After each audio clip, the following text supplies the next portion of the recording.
first got into technology? Thank you for the invitation. I'm Amine, Chabane, founder and CEO of Marseille, a tech company in Silicon Valley. Born happy, raised happy, fully passionate about content, image quality, and I happened to meet an interesting person at E3. Next to me, Arabian, the founder of NWA. You don't need to introduce yourself. I'm here. How you guys doing? I'm Arabian Prince, one of the founding members of the rap group NWA, Rock and Roll Hall of Fame. Thank you very much. No, just kidding. No, but I've been doing quiet as kept technology for 38 years because, being born and raised in Compton, you can't tell your homies that you're doing technology, you'll get beat up. So I've kept it kind of quiet for about 36 years, and now I've kind of come out the closet. And we're trying to make billions. So anyway. Glad to hear you're part of the nerd nation with the rest of us. So maybe you could just tell us a little bit about how you first got into technology as a kid and that intersection between technology and music and why that might have seemed kind of unconventional in the culture you were in. So it's a crazy thing. So growing up in the hood, I had crazy uncles and cousins. And they were really bad, like really bad. And my aunts would send them away, like, go to the military. So they sent them to the military, and I'm maybe 12 years old, 9, 10, 11, 12. And when they came back from the military, they were reformed, a lot smarter. And they would bring stuff home, like ham radios and stereos. We're talking like the late 70s, early 80s, and stuff that I had never seen. So I got to interact with these things, and my cousin Kenneth came home one day. This is what changed my life. And the musicians in here will know what this is. He came home with a synthesizer called an ARC 2600. And it's that synthesizer that has all the wires that you plug in. It's like a mad scientist. And I'm looking at this thing and I'm playing with it, but I couldn't get any sounds out of it. You have to know what to do.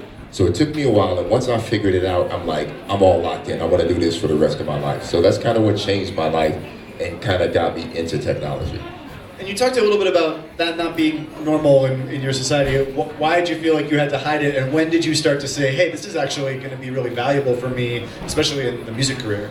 Well, because no one had anything because we were poor, and if somebody knew you had something, they were going to steal it. So I couldn't tell anybody my cousins had synthesizers and all this stuff in the house for the first thing. And then two, I was reading up on this stuff as a little kid, and reading wasn't cool either. So there was a lot of stuff that wasn't cool about learning, but I just had to stick with it. And then I found out that being a DJ was cool, doing music is cool. So I'm like, okay, I want to get into this, and the rest is history. So you in the studio with NWA, lots of weird audio equipment around. You're one of the people who knows the stuff the best. Did you ever have any weird, ridiculous situations where you ended up becoming the tech support of NWA? Okay, so this is crazy. I was the tech support for every rap group on the West Coast. So I'm 53 years old. I'll be 54 this year.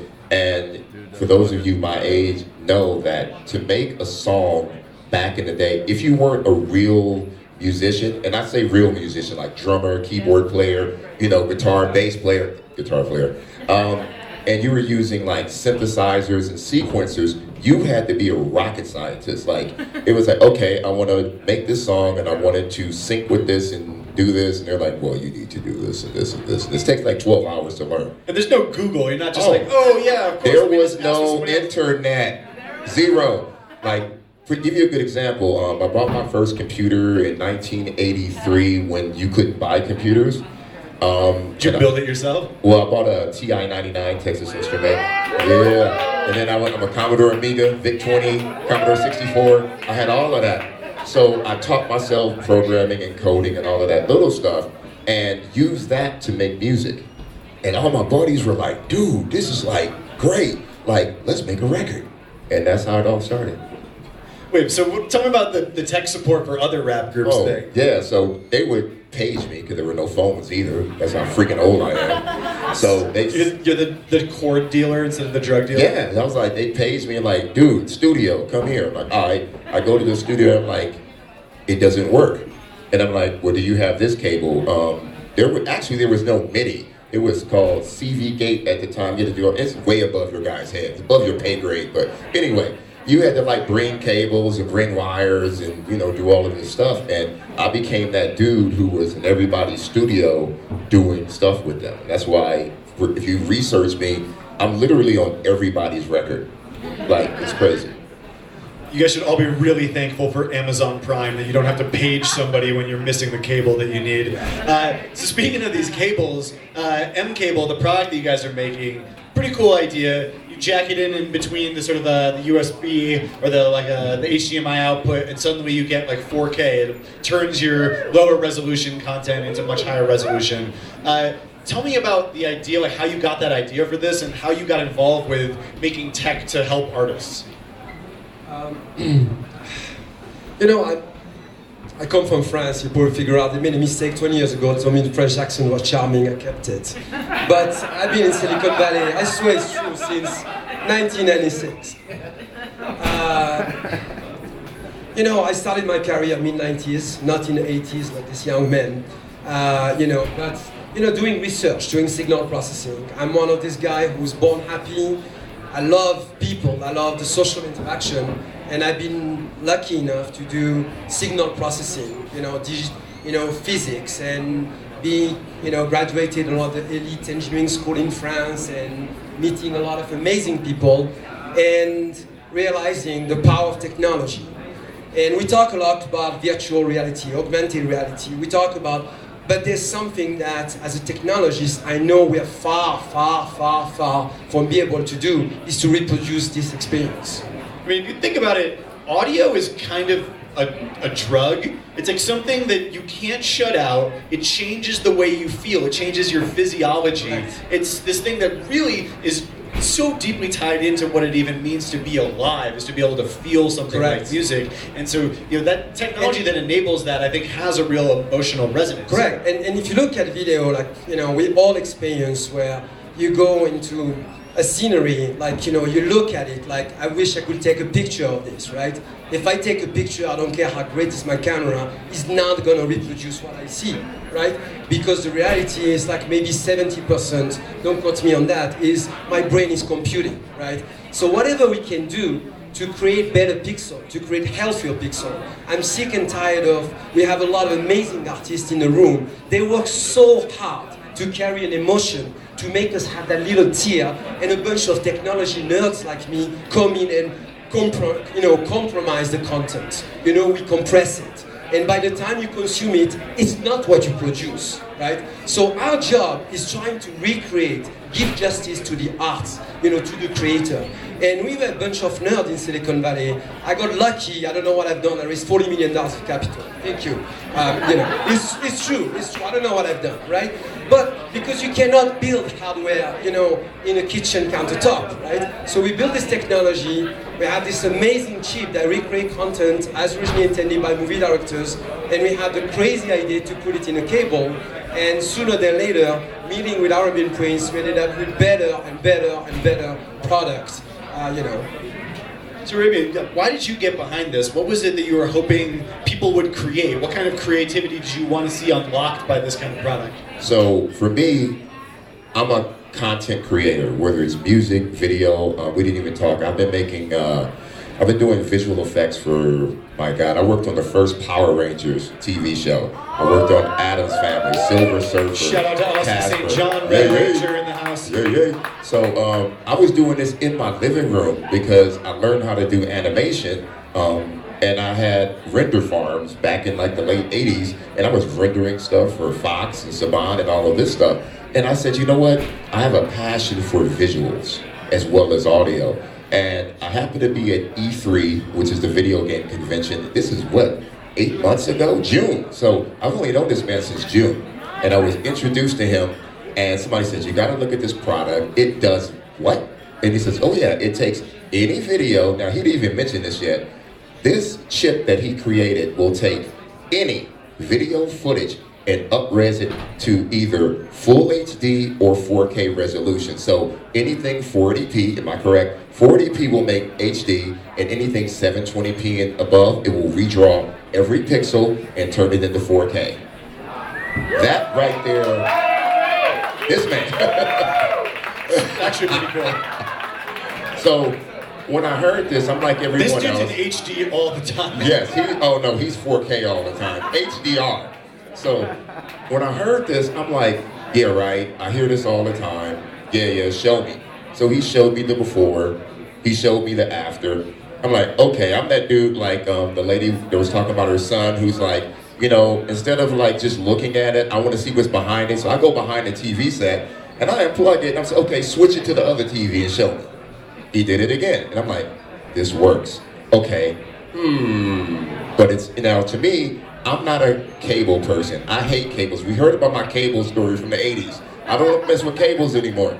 So I said, what can we do to make this go viral? How can we make this better? So do you have it in your pocket? You better have it in your pocket. So because I'm a designer, got that secret prototype. and because I'm an avid gamer, I'm passionate about it. How can we make his voice great? Let's amplify it and make it go viral. So I designed this cute little dongle, which is pretty dope, and you can take this and plug this into any video game console and it will make every video game 4K. Yeah, so this is called the mClassic. It's coming out in the next couple months. So this is where we start. We start here. He's already got the amazing product that's on sale right now. We're gonna start here. We're gonna make another version of this for cinema. We're gonna go back in and, as he says, open up the hood to the chip and make an 8K version. So that's coming soon. So for us, it's just about the passion of making better content. And everything about, you know, Sundance is content. But how do we make it better? How do we make it easier to stream? How do we make it, imagine, here's a good case study where we're saying, everything is streaming right now. Netflix, Amazon, you know, is all streaming. Right now, Amazon is sending 1080p video, 4K video across the internet to your home. What if Amazon only had to stream 720p and our chip handled 4K on your side?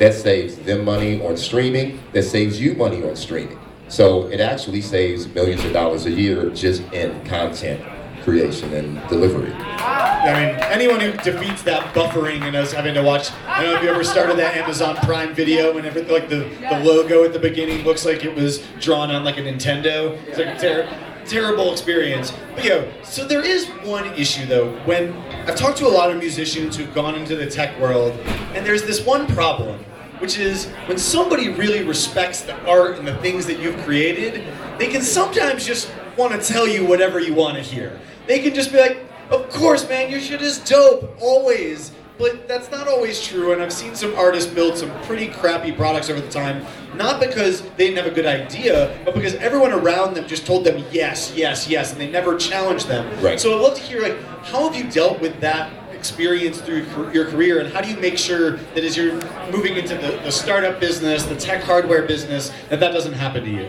Well, the one thing I say, and this is not a joke, so most celebrities who endorse products or get involved with products are A-list celebrities because they hire them because they're like, oh, here's so-and-so, the Kardashians, we want them to sell our product. I'm a C-list celebrity, I don't give a shit, excuse me. But seriously, I'm a C-list celebrity now. NWA was huge, but because I was a technologist at a young age, I tried my hardest to stay out of the limelight and just focus on quality products, you know, and do what I do. So when this came along, it was about, wow, this is something that's a quality product. I want to help make it better. And I don't want to use we don't even use my name on the product at all. It's just about making something great. I think I want to make a quick comment on that because, of course, you know, being in Silicon Valley, having this amazing technology feedback, you know, we put the product on market, we got 1 million views over three days. It was crazy, it was emotional, it was all this good stuff. And I saw what Dr. Dre did with Beats. Of course, you know, Arabian Prince, Dr. Dre, Easy Ice, like I call it now. Sorry. Easy Ice. He's teaching me, you know.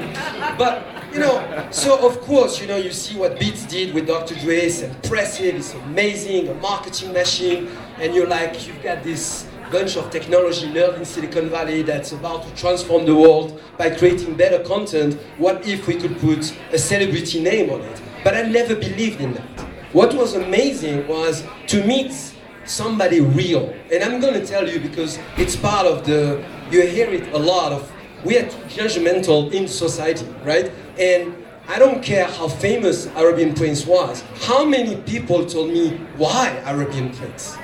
Why? And because people don't, you know, we all pigeonhole and we forget that it's all about creativity. It's all about, and when I started to hang out with the guy and started to realize who he was, I was blown away by the creativity. When you tell me, where's the product? I hide it again, seriously. I mean, he did the 3D rendering. I mean, it's my idea, right? No, sorry. No, he did the full 3D rendering in his house, you know, of the product. I mean, can you believe that? This is him, right? So I think it's like, how can you work with celebrity? How can we get all this great marketing and so on, but be real, be genuine, use people, right? One of the first things off record he told me is, which I was surprised, I'm like in his house, founder of NWA. I told him Marseille, technology with attitude, right? You know, and what did he tell me? Like, you know, you gotta pay me to insult, to say, you know, that was quite nice. But anyway, I think it's not about having a famous guy that puts his name on a product, because it's, you know, if he's famous, it's because maybe beside luck, he's got some magic in him, and can we leverage that magic to do an amazing experience? That's what it's all about. Yeah, I hope the tech sector can start. Your hand.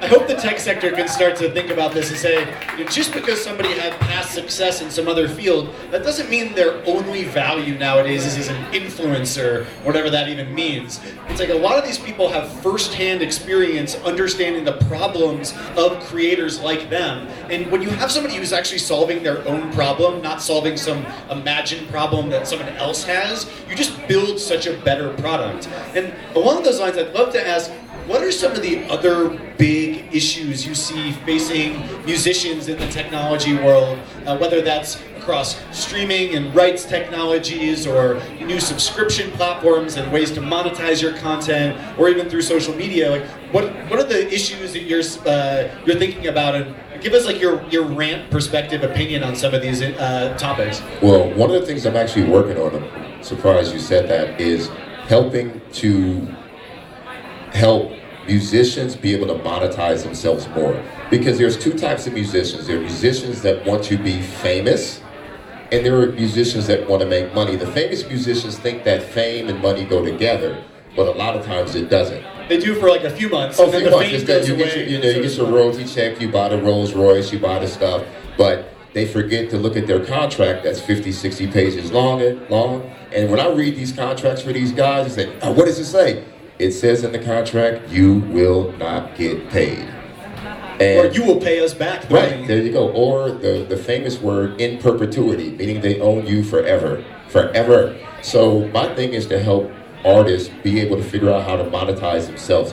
And, you know, a lot of what you hear here, I see it all over. Everybody's talking about blockchain and, you know, cryptocurrency and all of that. That's actually going to help, you know, in the music space, because what it's going to help do is from the time you make a song, you can stamp that on the blockchain and go, this is my song, these are the people that created this song with me, so no matter where that song goes, you're guaranteed to get paid.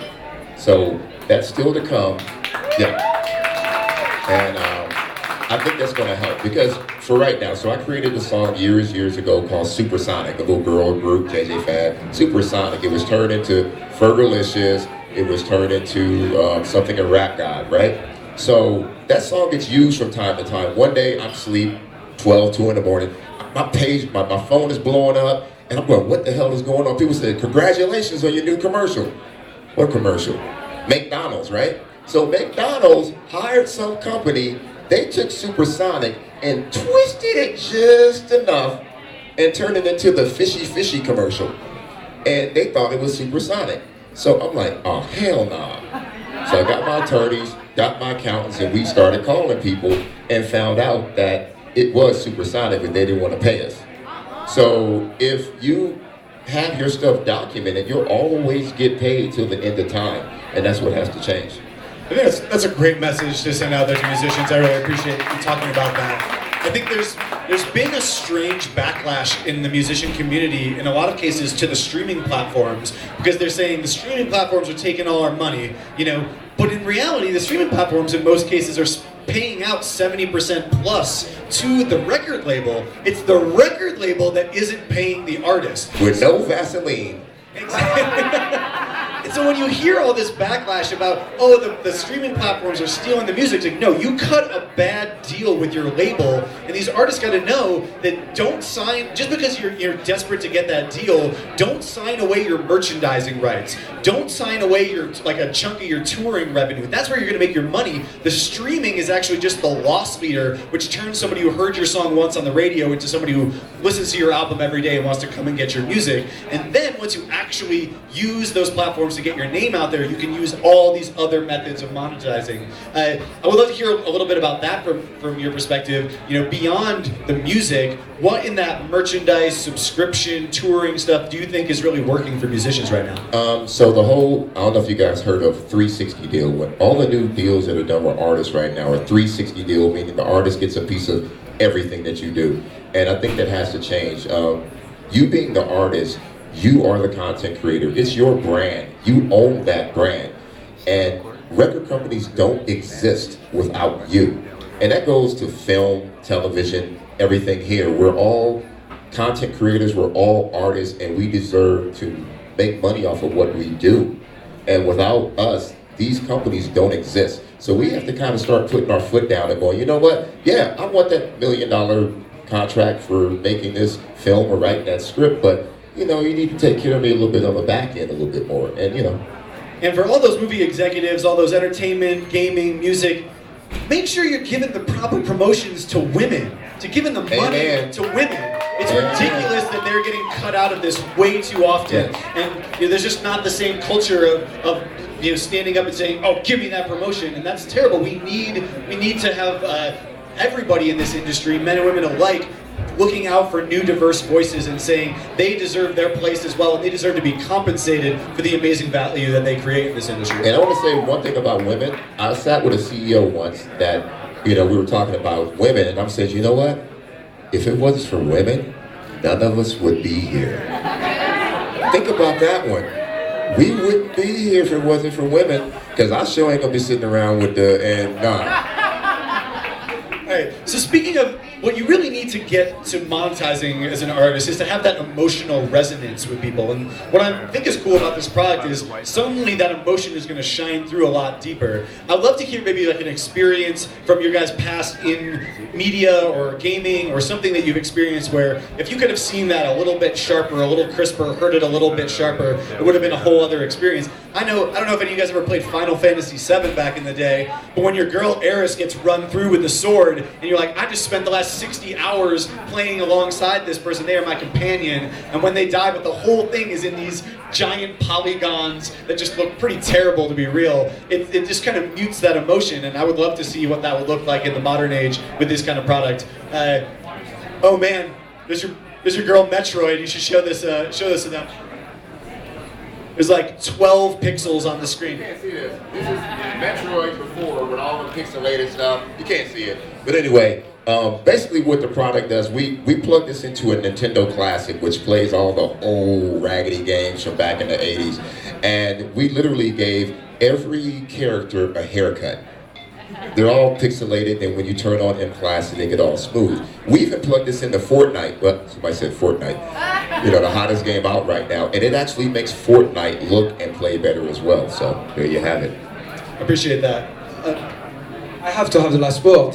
No, honestly, I think there's two things. One thing is creating a better visual experience, right? Hopefully to be more genuine, closer to the creator, right? Whoever wanted the movie director that created the game or the film, you just want to try to reproduce what he had in his mind to the best, right? But there's another element that I strongly believe that we don't pay attention to is health. You know, we're consuming more and more and more pixel like we never consumed ever, and it keep on growing, higher resolution, bigger and bigger screen, and you know, healthier, better pixel is healthier for you. You know, when you tell me that the brain is computing information and through technology, we compress the signal, we remove information because we thought that you could not tell the difference, pardon my French, is complete bullshit, right? So what we need is not only to make it fun for you, it's good that we give a haircut to the character, but it's even better for your health to consume better pixel. So to finish up, I got this one last theory to present to you guys, and I'd love to hear your perspective on how this applies to you and what you're trying to convey with your art, because I believe that technology is art.